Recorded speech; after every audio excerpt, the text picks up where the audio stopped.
Hey guys, it's Meg here, and today I'm showing you how I pack my pack. So this is my Palante V2 backpack, and inside it I keep a Nioflume pack liner. So the first thing to do is get that set up, and the next thing I'm going to do is get out my sleeping bag. Now it's the Enlightened Equipment Enigma. I keep it in this pillow bag style case that it comes in to keep the down lofted. And I just take the foot box and stuff it in.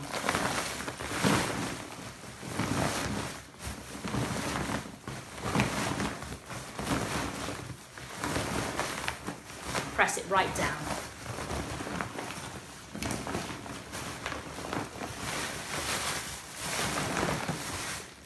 Now there's a few things that are going to go in here that I want to have when I'm at camp at night, but I'm not going to need during the day. My pillow, sleep socks, my leggings,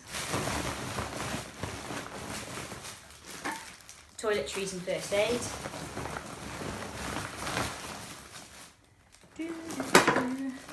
and my electronics. I might keep my headlamp in the shoulder strap pocket if I think I'm going to be hiking late at night, but I can always get that out at lunchtime.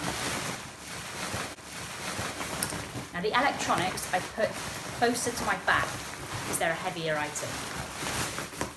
I'm going to roll down the Nioflume pack liner now by twisting it,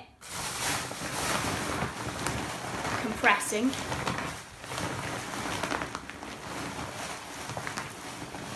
and I'm now making a circle shape with my hands to allow the air to come up the middle of the circle. Twisting, tucking the tail down the front. Now some other things that I might put in that Nioflume bag at the bottom would be my down jacket, if I'm waiting to have a new one delivered, a second pair of socks to hike in if I'm using them, and also my permits, my passport, and if I'm on trail, my card, my ID and my wallet. So that's the main section. The next thing I would do is take my air mattress, which I folded into a rectangle, and I'm going to use that as the back panel for my backpack. So that goes down the back.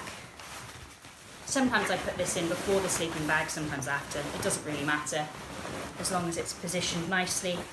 And that creates a nice, soft, padded surface against my back, which makes it more comfortable to wear whilst hiking. Now, this backpack is frameless, so to give it a bit more support, what I do, I keep my tent stakes when I'm not using my backpack in the side pocket. I'm going to put those down one side along this seam here, so they're along that seam, and then the same thing on the other side with my tent poles. And this is just going to help utilise things that you're already carrying to give the backpack structure. It's lightweight, so we need to find multi-purpose items that can give us that structure. Okay, now the next thing I would normally put in would either be my tent or my food bag, depending on how much food I'm carrying and whether or not my tent is wet. This is the bag I normally use for my food. At the moment I'm storing my tent in it, just to simulate what we're going to be doing today. But essentially I would put, if I show you the inside of the pack, so you've got the air mattress here, and you can see I've twisted that sleeping bag right down, tent poles on one side, stakes on the other. Now I put the food closest to my back here, and then stuff the tent around the outside of it when the food bag is quite full. When the food bag's less full, it doesn't matter as much because distributing the weight doesn't make as much difference. But for demonstration purposes, the tent's going in there. Now I have a couple of other things to put in the main section of the pack, one of which is my cook kit, and again that's going close to my back. Now depending on the weather I might put my rain gear in the front, but if it's not due to be raining, then my rain gear can go in next, rain pants there as well, and this will sit better when there's food in there as well. And I think that's it for the main section of the pack. So I'm going to go ahead tuck the air mattress in just a little bit more. Might even have it folded over at the top. Ah, there we go, it needs sliding down a little bit more. That's better. Okay. So I'm going to do it the poppers on the top here. Squish it down because there's no food in it, so I'm going to really have to roll it down.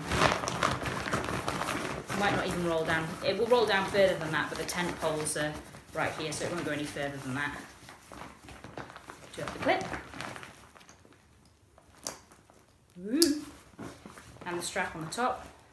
I like to slacken it, hook it in, and then tighten it up again.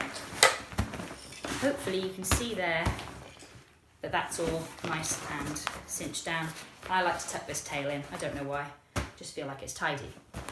So, now then, some other things that are going to go in the pack. We can now utilise the side pockets. So I would normally carry 3 1 litre bottles. This is a ½ litre bottle, but it will fit 2 on that side and 2 on the other side. But I'm going to put 1 in this side. So if I use this one to simulate, closest to my back, and behind it, my sit pad. I've cut it down shorter to save some weight. It's also more compact to pack. Now, the next pouch that we're going to be able to use is this stretchy front pocket. Now in here, I'm going to put my poop kit, hand sanitizer, toilet paper, trowel in there. I'm going to put that right at the top where I can reach it. When you gotta go, you gotta go. Now my soya squeeze I can keep in one of 2 places. If I've got dirty water in my water bottle, I'll keep it screwed on the top. If I've filtered and I've got clean water in my water bottles, then I will put this down the other side, again, where I can reach it easily when I come to a water source. Some other things I might put in there might be any extra snacks that don't fit in the bottom pocket, but I've not come across that yet. This bottom pocket is huge. I mean, I could probably even fit a day and a half's worth of food in there. So as well as my snacks, which I keep on the inside of the bottom pocket, I also like to stuff in my hat, which has inside it my buff and my gloves. If it's a warm day, I might stuff it right to the other side and have the snacks closest to the opening. If it's a cold day, I'll have it close to the opening where I can easily reach behind me and pull those things out.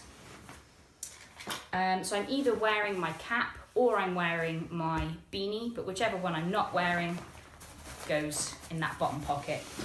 Everybody's different, everybody packs their pack differently. This is just how I do mine. Now, some other things that I like to have close to hand are my watch. When I'm not wearing my watch, I can actually thread it through one of these holes. I don't know if you can see this. These holes are designed to put the chest strap in. It's a little bit fiddly, but it is doable. And once it's on, and I tend to leave it there then, probably for a few days. It depends. Sometimes I like to wear my watch, sometimes I like it hooked on. So I just put that on there. Now my phone I'm filming with, but I would normally put that in my right shoulder strap pocket. And if I'm putting my headlamp in the front, I'll put my headlamp in the bottom and my phone on the top so it doesn't get pulled out when I pull out my phone. And something else that moves places is my wallet. When I'm on trail, it's in the bottom in that Niaflume bag with my passport. But if I'm in town, then I can take my wallet and put it in my left shoulder strap pocket. Also in my left shoulder strap pocket, I keep my sunglasses, earphones. I tend to put those at the bottom because I tend to either get them out and use them and keep them in and out of my pocket all day, or they stay in there and I don't use them at all. Sunblock and my chapstick. Now sometimes I feel like that's a bit bulky and it's in the way, so I can also take my sunglasses out and either stick them in the water bottle pocket side that I'm not using, or if it's not sunny, if it's an overcast day, I'll put my sunglasses down the middle of the front pocket. There's only a couple of things left. This might seem like an odd thing to keep on the outside of the pack, but my spork, it just makes it easier to find. I think if I put it down in my pack, I worry about the spork puncturing the Niaflume bag. It probably wouldn't happen, but I just like to have my spork in the front, again down the middle, where I can find it straight away when I need to eat oatmeal or rice or anything that requires a spoon for eating. The only thing left in my box now is my bandana, which I clip to the side of the pack that I can't reach. So I can reach it, but it's more difficult. But with my right arm, I tend to reach my water bottle on the right side of the pack, and I don't tend to reach with my left arm, so it doesn't get in the way. It just hangs down on that side, same side as the butt pad. So some other small things that I might also keep in the pack when I'm not using is my trekking pole. So I tend to only carry one at a time. I will be carrying two in Washington. I've just bought these recently. They're the Black Diamond Trail Women's. But when I'm not using my trekking pole, I can also stash that down the side. And again, there's loads of room in these pockets, so if I didn't have my butt pad in there, it would slide in really easily. But I can actually fit it in, which is fantastic, like so. And that just means that I can access my bandana because it's on a clip, so I can easily unhook that. And that's it. That's how I pack my pack. If you have any questions, please leave them in the comments below and I'll be happy to answer them.